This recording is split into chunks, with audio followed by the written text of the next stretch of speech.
Everyone's favorite blue blur, Sonic the Hedgehog, is having a big Nintendo Switch eShop sale right now, and Nintendo's 2020 plans have been very interesting. There's been highs and there's been lows, but I'm starting to understand what Nintendo is doing with the Nintendo Switch in 2020, and I think I like it, and I think it's going to work out in their favor. What's going on, guys? I'm RGT85. If this is your first time on the channel, be sure to hit that subscribe button, but without any further ado, let's talk about what's going on in the world of video games. So I'm an old school Sonic the Hedgehog fan. I grew up with the Sega Genesis, so whenever Sonic games are on sale on the Nintendo Switch eShop, I'm going to talk about them because I want you to play Sonic the Hedgehog games. And yes, Sonic is currently having a Nintendo Switch eShop sale with pretty much every Sonic the Hedgehog related game on sale right now. The Sega Ages Sonic the Hedgehog and Sega Ages Sonic the Hedgehog 2 games are available for $5.99 each. Now yes, technically you could play these games on the Sega Genesis Classics collection for the Nintendo Switch, but these versions are pretty much the definitive versions of those games, if that makes any sense. These games look and run absolutely fantastic. There's additional content that's been added in as well, such as different gameplay mechanics for Sonic the Hedgehog, and I just really enjoyed these versions of the game. These games were ported over by M2, which of course is one of the best port machines when it comes to things like Sega Genesis games. They've pretty much done all of the Sega Ages collection for the Nintendo Switch thus far, and just fantastic versions of these games. So if you don't own the Sega Genesis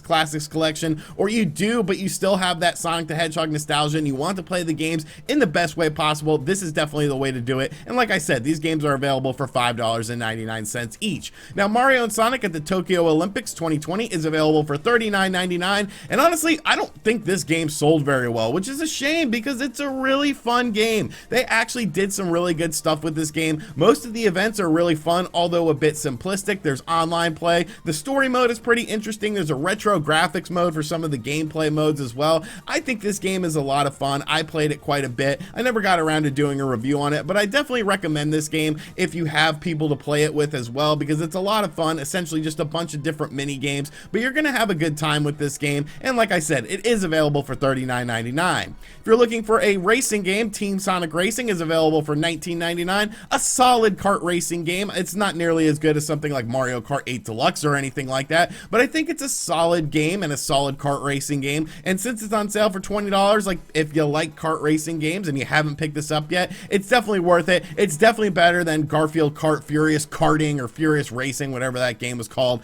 Because, oh God, why would you do that to Garfield?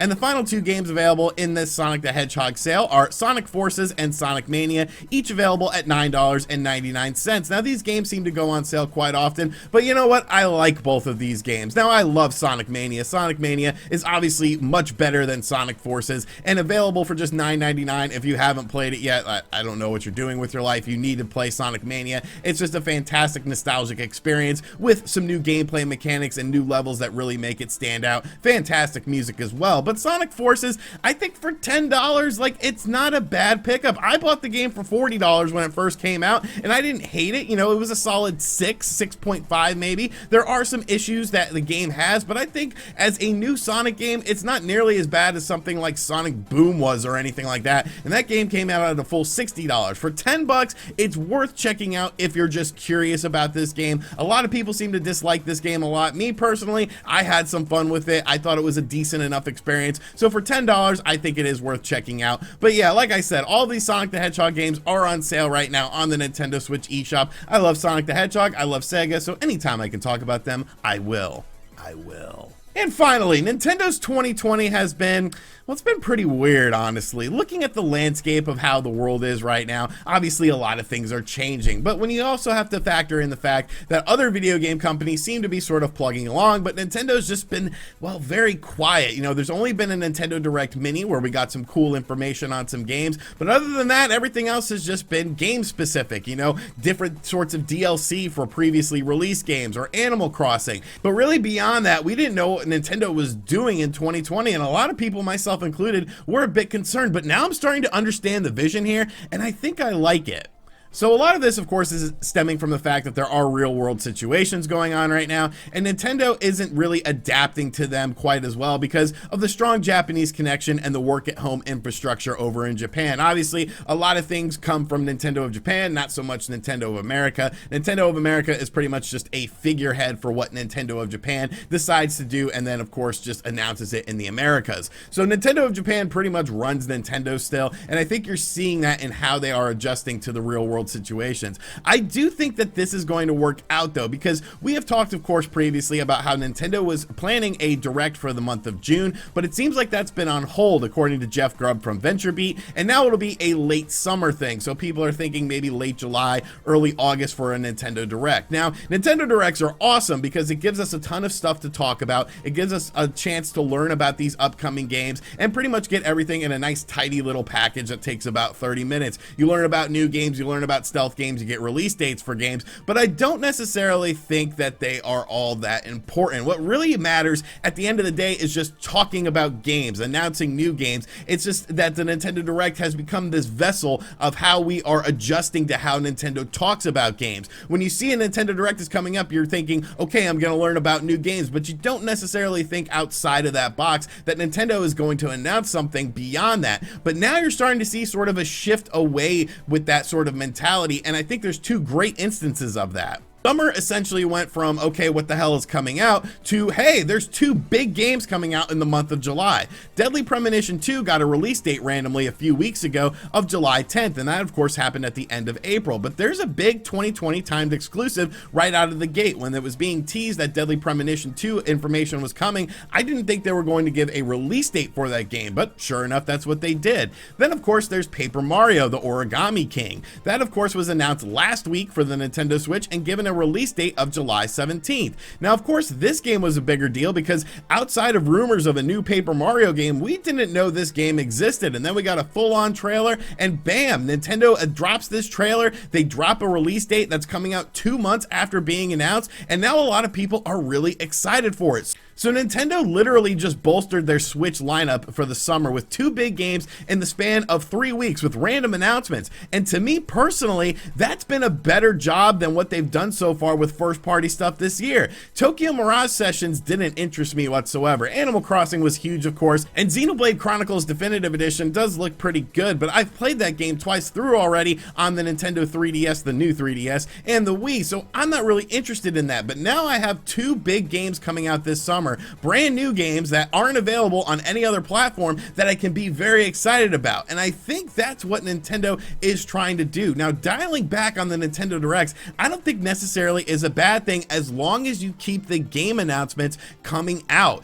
I do think it is a bit odd that these games weren't included with the latest Nintendo Direct Mini, because I think either one of these could have been a nice ending announcement. Obviously, if they would have talked about Paper Mario at the end of that Nintendo Direct Mini, everyone would have lost their mind. But instead, they talked about DLC for Pokemon Sword and Shield. So it is kind of weird, especially considering that these games are coming out in July. They are probably pretty much already done. Why Nintendo decided not to put these games in that Nintendo Direct Mini, but maybe that's just to sort of keep this momentum going. Now, on the other side of the coin, during the latest Nintendo's investors meeting, they were asked, of course, about the Nintendo Switch Online service, to which Nintendo said, we are looking at ways to increase the value of this service and get more people signed up for it, which is pretty much something that we have constantly heard all throughout since the Nintendo Switch Online service was just announced. Now, since the Super Nintendo games were introduced to the Nintendo Switch Online service, things have slowed down quite a bit, going from releases of NES games from once a month to now with the Super Nintendo games being included to once every 2 months. And although some new games were announced as coming out on May 20th, it'll have been 3 months since the latest update on this. Now, the games that are coming out are pretty decent. Wild Guns is super good. Panel de Pon is the original version of Tetris Attack, and both of these SNES games have online gameplay that you can play with your friends. There's Operation Logic Bomb for the Super Nintendo, which I've never played or really heard of, and Rygar for the NES that round out this list. But 3 Super Nintendo games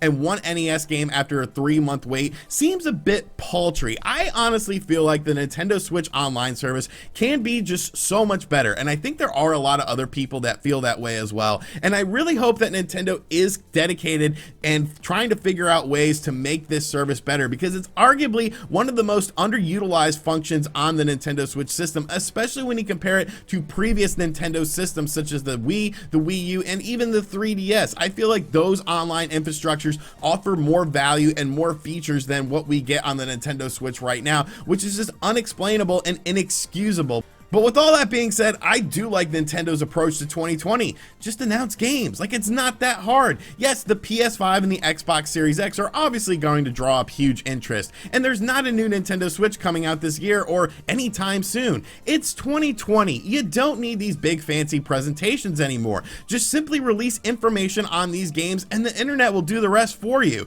It's definitely a very different strategy than we've seen with Nintendo and how they have done things previously in the past. But honestly, I think it's going to work out in their favor as the long run, as long as the content keeps coming. And with these random announcements of these big games getting release dates that are coming out in just a few months, I think this is a very bold but a very indicative strategy about how Nintendo is looking at 2020, and I definitely think it's going to work out in their favor. Alright, so we talked a little bit about some Switch eShop sales with Sonic the Hedgehog. We talked about Nintendo's 2020 strategy, but I want to know in the comments section down below what you think of all this. Are you going to be picking up any of these Sonic the Hedgehog games that are on sale? Me personally, I will not be because I already own them all already. And what do you think about Nintendo's 2020 approach? At first, I didn't really like it, but the more I think about it and the more stuff we start to see from this, the more I think it's really going to work out in their favor. Did I sort of sway your decision making, or do you think that Nintendo is just kind of screwing up 2020? And as always, folks, thank you for checking out this video. If you're new to the channel, make sure you subscribe and turn on notifications. Check out other videos on the channel. Be sure to check out the worst WWE games of all time video.